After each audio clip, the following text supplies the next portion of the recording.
Okay, so after I made this video, I realized that I'd done something that has a chance to confuse people. In class, I've been calling tension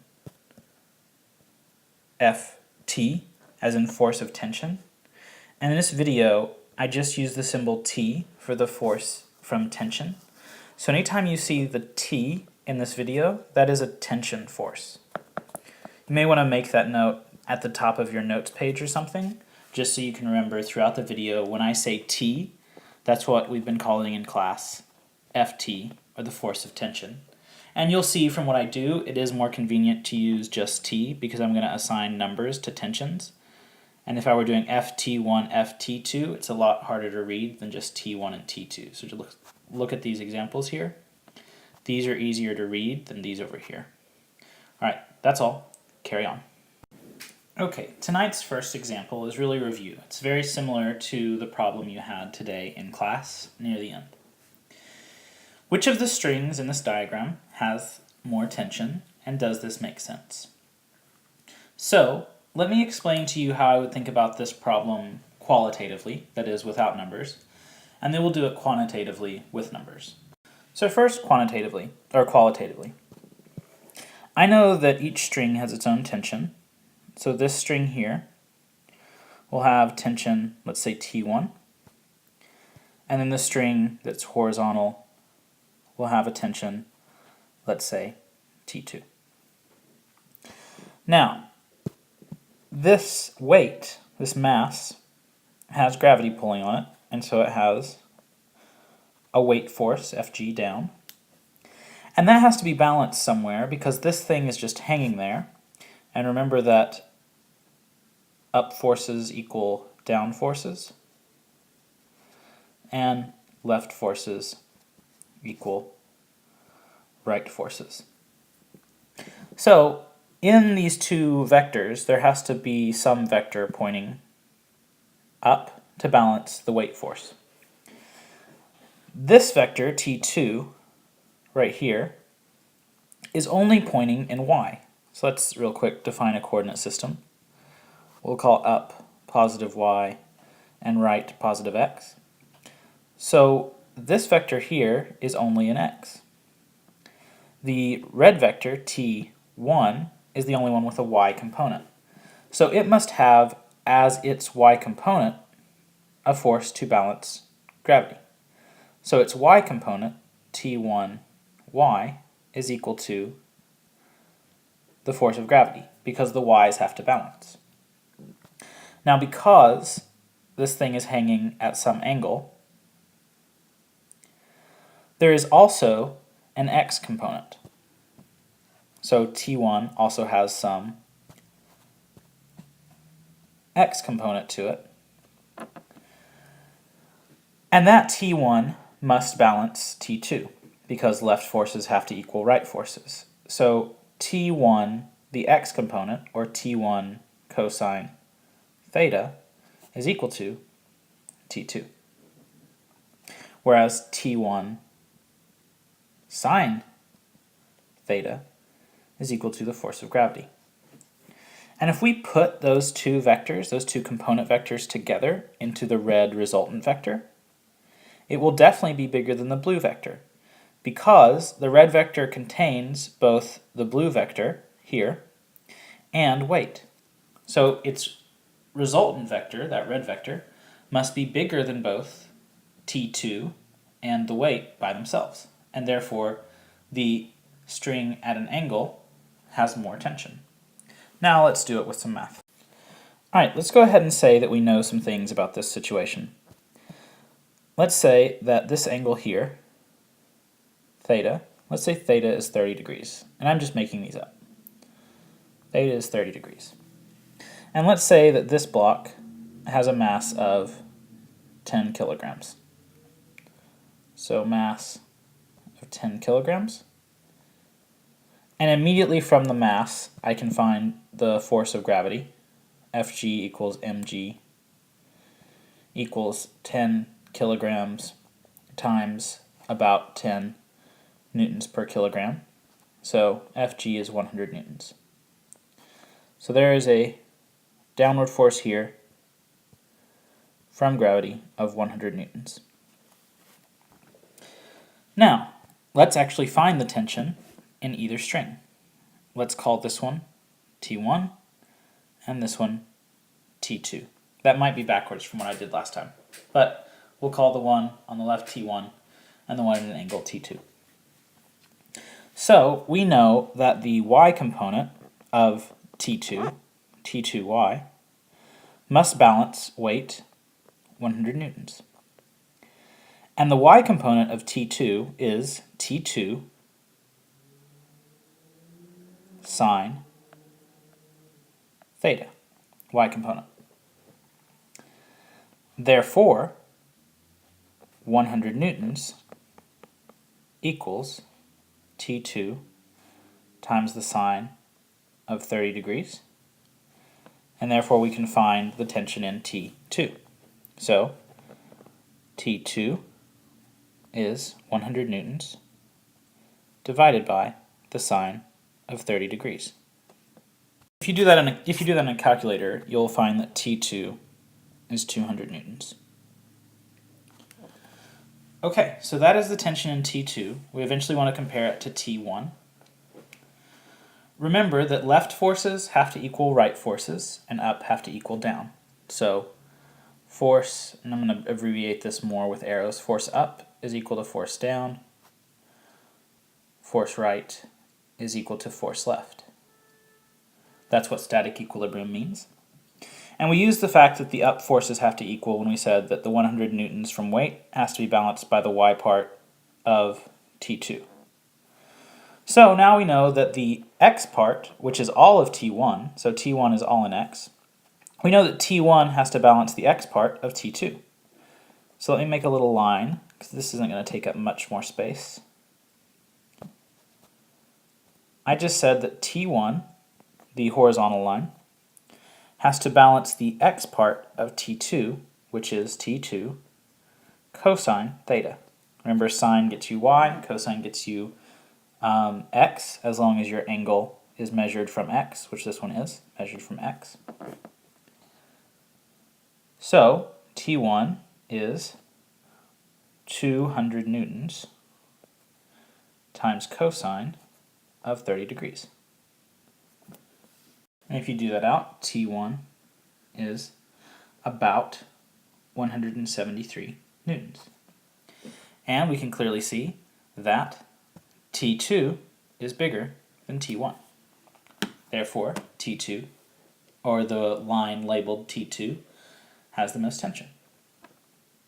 If this was confusing, there is an example in the book, example 6.5 on page 163 and 164. It uses vector notation, so they write x and y together. But that example is basically a more formal version of what I just did, so you could go look at that one if you need to. Alright, moving on.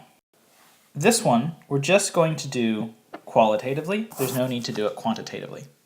First off, I'm going to draw a horizontal line above both ropes so that we can just measure angles if we need to. So let's say this is a horizontal line that connects both ropes, and that's just for me to measure the angle too. So if we know both of these angles, and let's say that they're the same, then we could, by geometry, find both of these angles, and I'm going to label them theta prime just because they're not necessarily the same angle as that top one.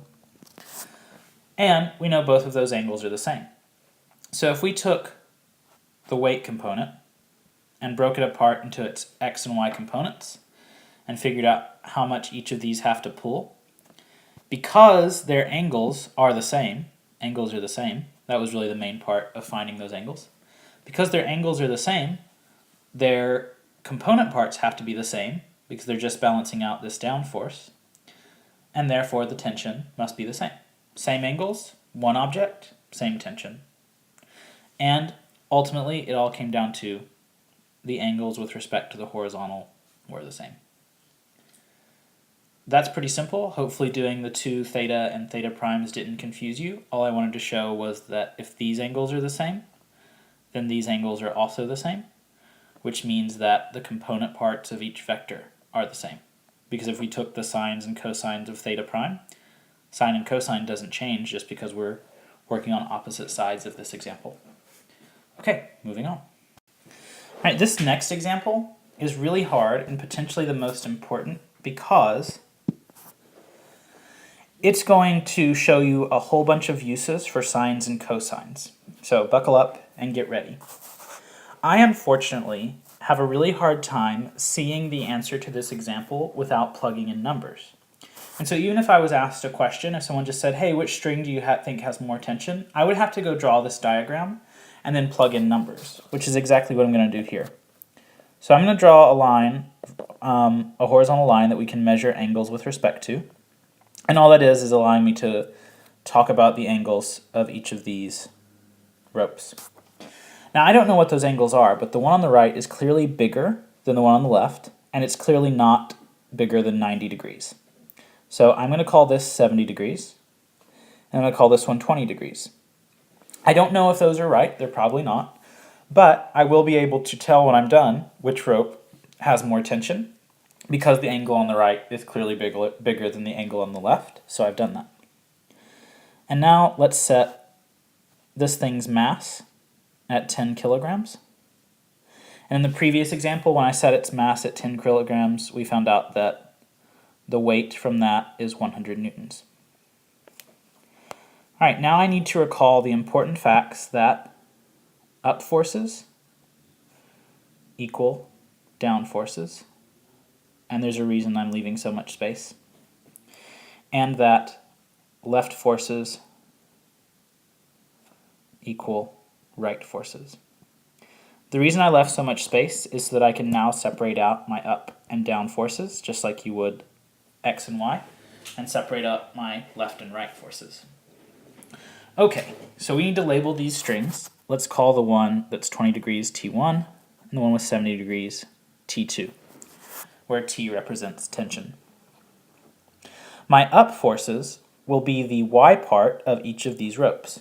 So the ups are the Y part of T1, which would be T1 sine 20 degrees, and T2 sine 70 degrees. And the total of those up forces have to equal my down force, and the only down force here is weight, which is 100 newtons. So notice I took the y component of both vectors, or both tensions, found the y component, T1 sine 20, T2 sine 70. Remember that sine gets you the y component if your angles are measured from the x-axis.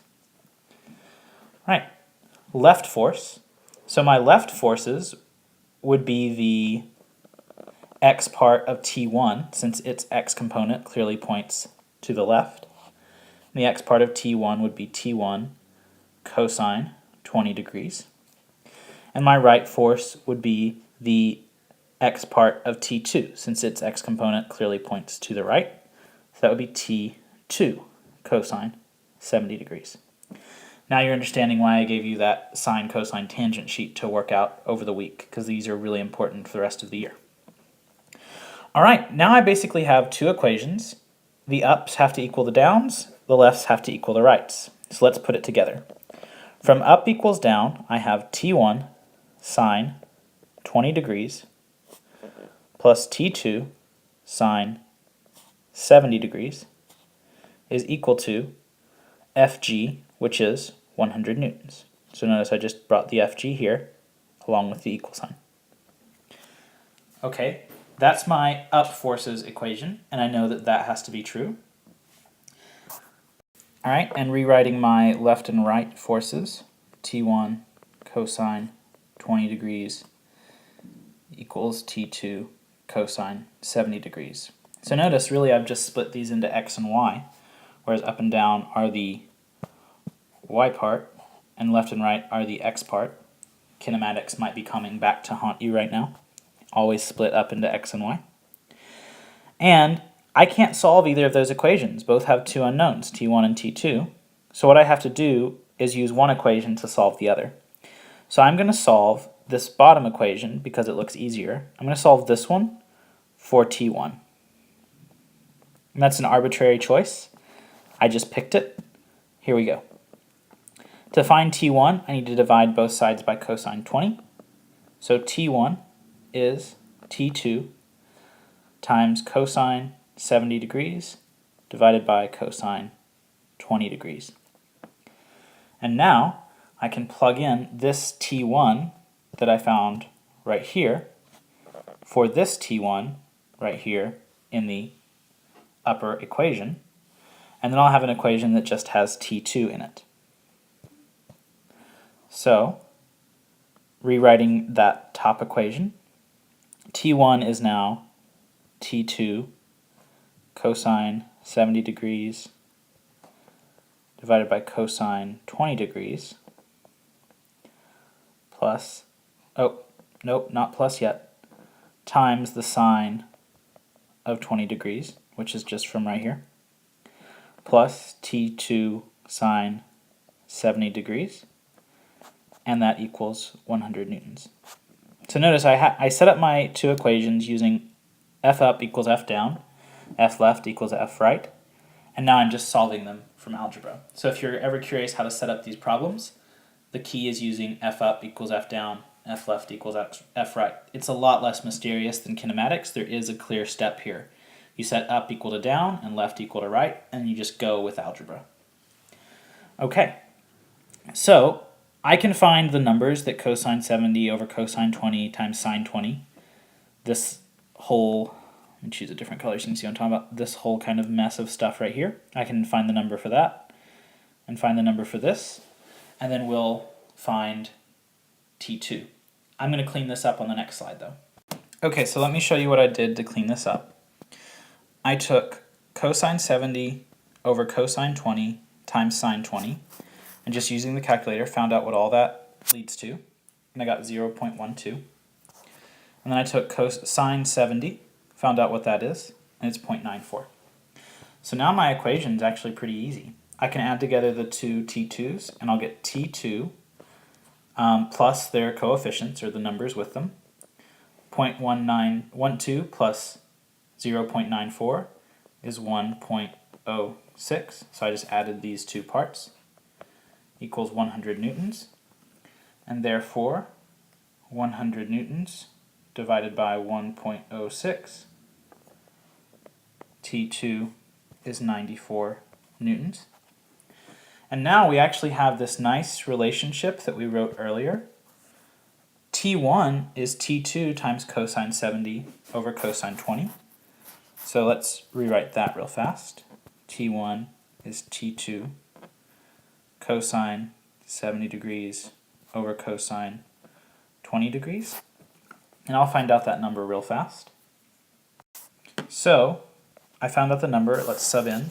T2 we just found out is 94 newtons times cosine 70 over cosine 20 is 0.36. And by the way, sines and cosines always give you unitless numbers. That's why I have no units on those. 94 times 0.36 is 33.8 newtons. So that's tension 1 right here, 33.8. Tension 2, 94 newtons. The original question was, which string has the greatest tension? And the string we labeled T2 has greatest tension. I do apologize for this long video, but those examples are super important for you to see. You might even want to watch that last one again from start to finish. It's a little intense, but you just need to scroll back about 7 minutes in the video. Alright, that's all. Be sure to text me if you have any questions, and I'll see you tomorrow.